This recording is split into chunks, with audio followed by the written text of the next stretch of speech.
Okay, we want to show you what you do when you get a concrete box out. There's a couple of things that we need to do before we can put the KERDI-DRAIN in. One is we need to fill in this area that was left for the plumber to put the riser pipe for the drain right here. So we need to fill that in with some concrete or some mortar or something.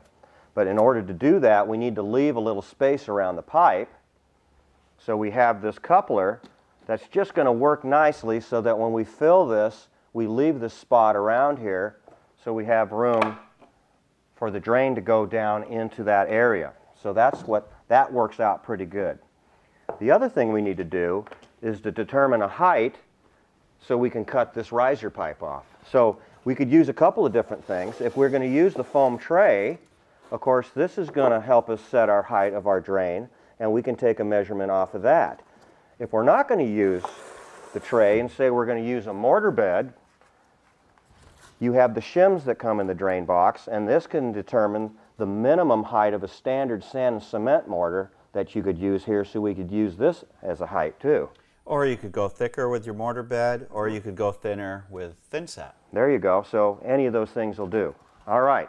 So we've got that part. Now, in order to determine how much pipe we're going to leave out of here, we can kind of take a look at this, for example, and see that what we want to do is we want that riser pipe to butt into this hub right here. So we can set that height or get our pipe length coming up out of the floor based on this being the floor elevation and this being as high as the pipe's going to extend up here into the hub.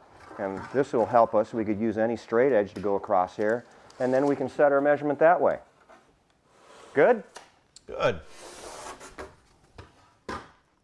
So now it's time to go ahead and fill up our box. We've got our pipe cut to the right height.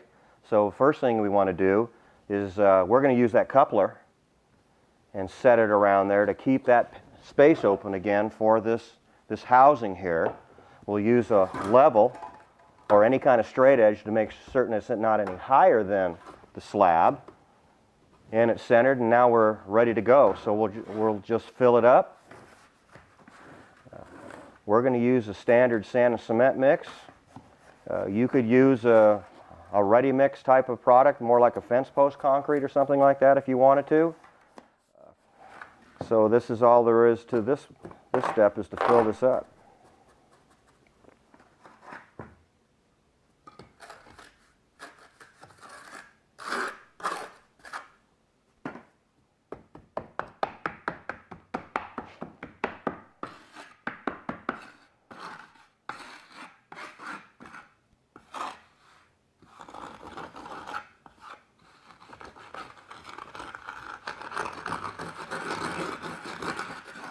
And we're just going to screed it off flush with the slab.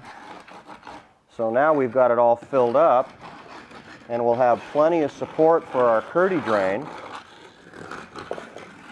If we were going to do a mortar bed, we just continue on with the mortar pack over the whole shower area here, including more mortar underneath the drain. Might as well give it a test drive here, Bryant. Make certain we got everything ready. And if we're going to use the tray, we're ready to put the tray down using the thin set like we normally do. And that's that step.